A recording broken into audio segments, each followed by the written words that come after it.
जय जय रघुवीर समर्थ समर्थ आज आपल्याला भगवान महावीर जयंती विशेष निरूपण सांगतात। समर्थ म्हणतात की जैन धर्मातील महान तीर्थंकराचा जन्मदिवस म्हणून भगवान महावीर जयंती ही आपण साजरी करतो असं समर्थ आपल्याला ते सांगतात। समर्थ म्हणतात की महावीर भगवान यांचा जन्म भारतातील कुंडलग्राम येथे झाला होता असं समर्थ आपल्याला ते सांगतात। समर्थ म्हणतात की भगवान महावीर यांचा जन्म भारतातील कुंडलग्राम या गावी झाला होता असं समर्थ आपल्याला ते सांगतात।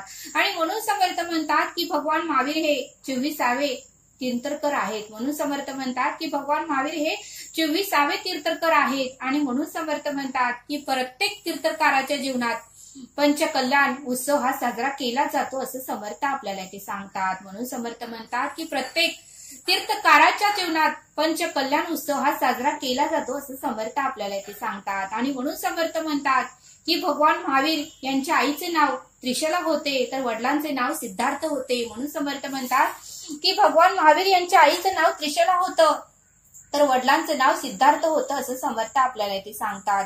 म्हणून समर्थ म्हणतात की त्रिशला यांच्या गर्भात भगवान महावीर यांचा जन्म झाला। म्हणून समर्थ म्हणतात की त्रिशला यांच्या गर्भात भगवान महावीर यांचा जन्म झाला तेव्हा त्यांना 16 शुभ स्वप्न पडली। तेव्हा मात्र त्यांना 16 शुभ स्वप्न पडली असं समर्थ आपल्याला ते सांगतात।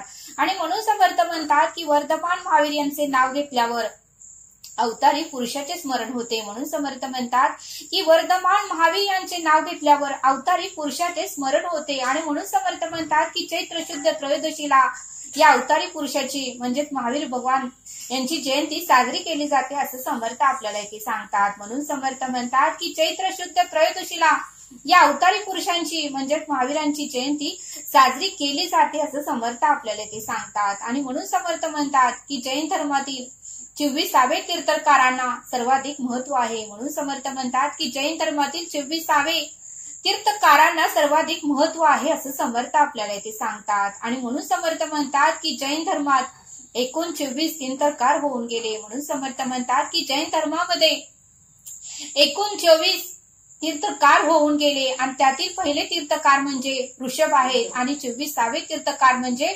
भगवान महावीर आहेत असं समर्थ आपल्याला इथे सांगतात। आणि म्हणून समर्थ म्हणतात की 24वे तीर्थंकर म्हणजे अत्यंत पवित्र आणि संत श्रेष्ठ भगवान महावीर आहेत असं समर्थ आपल्याला इथे सांगतात। म्हणून समर्थ म्हणतात की 24वे तीर्थंकर म्हणजे अत्यंत पवित्र आणि संत श्रेष्ठ भगवान महावीर आहेत असं समर्थ आपल्याला इथे सांगतात। म्हणून समर्थ म्हणतात की भगवान महावीरांनी आपल्या इंद्रियावर ताबा मिळवला होता। म्हणून समर्थ म्हणतात की भगवान महावीरांनी आपल्या सर्व इंद्रियावर ताबा मिळवला होता आणि संपूर्ण इंद्रिय त्यांनी जिंकले होते आणि त्यांची संपूर्ण इंद्रिय त्यांनी जिंकली होते असं समर्थ आपल्याला इथे सांगतात। आणि म्हणून समर्थ म्हणतात की वर्धमान महावीर हे जैन धर्माचा प्रसार मोठ्या प्रमाणाने केला। म्हणून समर्थ म्हणतात की महावीर भगवान आणि जैन धर्माचा प्रसार ही मोठ्या प्रमाणावर केला आणि त्यामुळे जैन धर्माला वेगळे असे स्थान प्राप्त झाले असं समर्थांनी आपल्याला इथे सांगितलं। समर्थ म्हणतात की भगवान महावीरांनी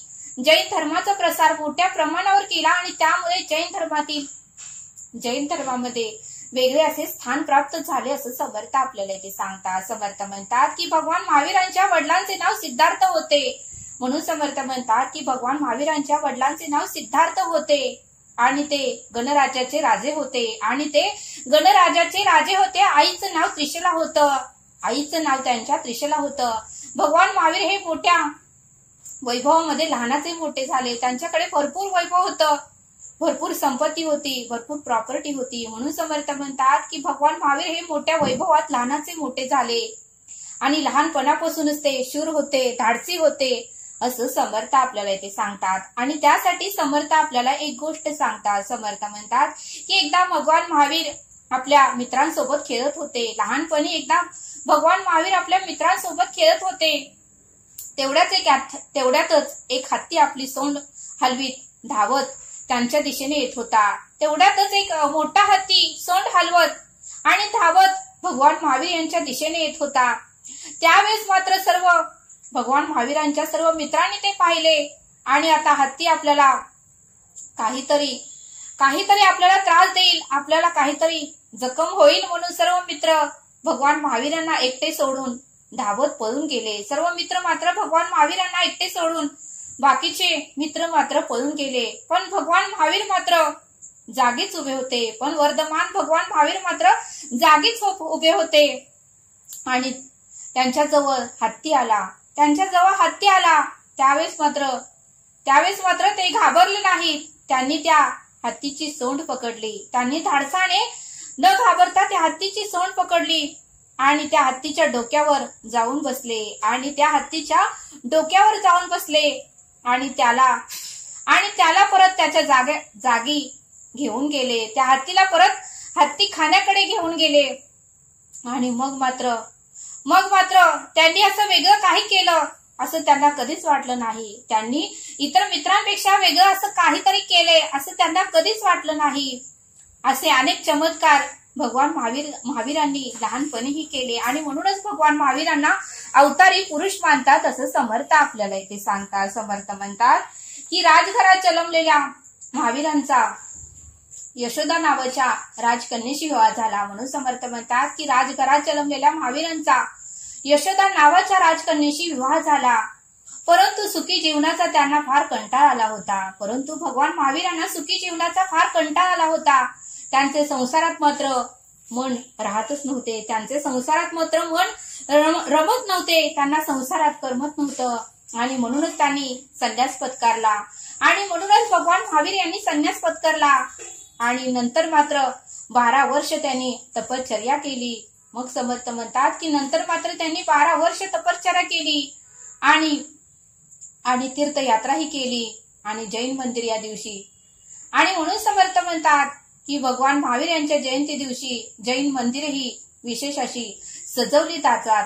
विशेष अशी लाइटिंग वगैरे केलं जातं. फुलांनी सर्व मंदिर सजवलं जातं असं समर्थ आपल्याला इथे सांगतात. आणि म्हणून समर्थ म्हणतात की भगवान महावीर या जयंती दिवशी सर्व गोरगरिबांना देणगी दिली जाते आणि सर्व गोरगरिबांना मदत ही केली जाते असं समर्थ आपल्याला इथे सांगतात. आणि म्हणून समर्थ म्हणतात की 30व्या वर्षी त्यांनी आध्यात्मिक मार्ग अवलंबला. म्हणून समर्थ म्हणतात की वयाच्या 30व्या वर्षी त्यांनी आध्यात्मिक मार्ग अवलंबला आणि जैन धर्माचा अभ्यास करण्यासाठी त्यांनी त्यांच्या सिंहासनाचाही त्याग केला. म्हणून समर्थ म्हणतात की जैन धर्माचा अभ्यास करण्यासाठी भगवान महावीरांनी त्यांच्या सिंहासनाचाही त्याग केला असं समर्थ आपल्याला इथे सांगतात. आणि म्हणून समर्थ म्हणतात की 12 वर्ष 6 महिन्याच्या तपश्चर्या केल्यानंतर त्यांना ज्ञान प्राप्त झालं. 12 वर्ष 6 महिन्याच्या तपश्चर्या केल्यानंतर त्यांना ज्ञान प्राप्त झालं आणि त्यांनी संपूर्ण भारतभर प्रवास केला. मग मात्र भगवान महावीरांनी संपूर्ण भारतभर प्रवास केला आणि लोकांना मात्र सत्य असत्य अहिंसा याविषयी शिकवण दिली. सर्व लोकांना सत्य काय आहे, असत्य काय आहे, अहिंसा याविषयी त्यांनी सर्व लोकांना शिकवण दिली. आणि 30 वर्ष सतत त्यांनी प्रवास केला. 30 वर्ष त्यांनी सतत प्रवास केला आणि वयाच्या 72व्या वर्षी त्यांनी निर्वाण प्राप्त केला. वयाच्या 72व्या वर्षी भगवान महावीर यांनी निर्वाण प्राप्त केला. आणि जैन धर्माच्या महान तीर्थकारापैकी महावीर भगवान एक तीर्थकार आहेत असं समर्थ आपल्याला इथे सांगतात. म्हणून समर्थ म्हणतात की वयाच्या 72व्या वर्षी त्यांनी निर्वाण प्राप्त केला आणि जैन धर्माच्या महान तीर्थकारापैकी महावीर भगवान एक तीर्थकारच आहेत असं समर्थ आपल्याला इथे सांगतात. आणि म्हणून समर्थ म्हणतात की महावीर भगवानांचे सिद्धांत हाच आहे की भगवान महावीर यांचे सर्वात मोठे सिद्धांत म्हणजे अहिंसा आहे. त्यांच्या प्रत्येक अनुयायांना अहिंसा, सिकता, ब्रह्मचर्य आणि अपरिग्रह या 5 व्रताचे पालन करावे. समर्थ म्हणतात की भगवान महावीर यांचे सिद्धांत म्हणजे अहिंसा आहे. त्यांच्या प्रत्येक अनुयायाने अहिंसा, सत्य, आचौर्य, ब्रह्मचर्य आणि अपरिग्रह या 5 व्रताचे पालन करावे असे समर्थ आपल्याला इथे सांगतात. आणि म्हणून समर्थ म्हणतात की प्रत्येकाने अहिंसाच्या मार्गावर चालावे आणि प्रत्येकाने सत्य बोलावे. सत्याची बाजू कधीही सोडू नये असं भगवान महावीरांनी सर्वांना शिकवण दिली.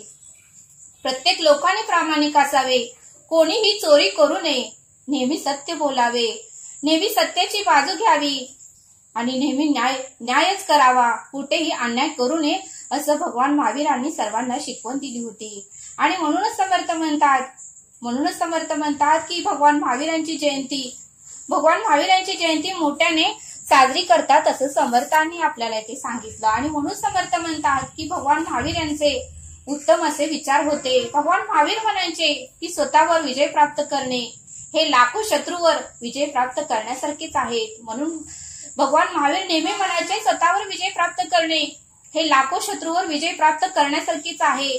आणि म्हणूनच भगवान महावीर म्हणायचे की आत्मा अमर आहे, तो एकटाच येतो आणि एकटाच जातो, त्या आत्म्याला कोणीही मित्र नसतो असं समर्थ आपल्याला इथे सांगतात. समर्थ म्हणतात की भगवान महावीर यांचे विचार हे उत्तमाचे होते. भगवान महावीर म्हणायचे की क्रोधाला क्रोध नेहमी अधिक, क्रोध जर आपण नेहमी अधिक केला तर अधिकच क्रोध जन्माला येतो, क्रोध जर आपण अधिक केला तर अधिक क्रोध जन्माला येतो. आणि म्हणूनच महावीर भगवान म्हणतात की क्रोध मुळी करूच नका. आपल्या मनामध्ये प्रेम पाहिजे, माया पाहिजे, मनामध्ये करुणा पाहिजे, इतरांबद्दल आपुलकी पाहिजे, तरच आपल्या मनामध्येही प्रेम माया जन्माला येईल असं समर्थ आपल्याला इथे सांगतात. समर्थ म्हणतात की भगवान महावीर नेहमी म्हणायचे की प्रत्येकासाठी दयाचे भाव ठेवा आणि त्यामुळेच राग आणि तिरस्काराचा सर्वनाश होतो. भगवान महावीर नेहमी इतरांना सांगायचे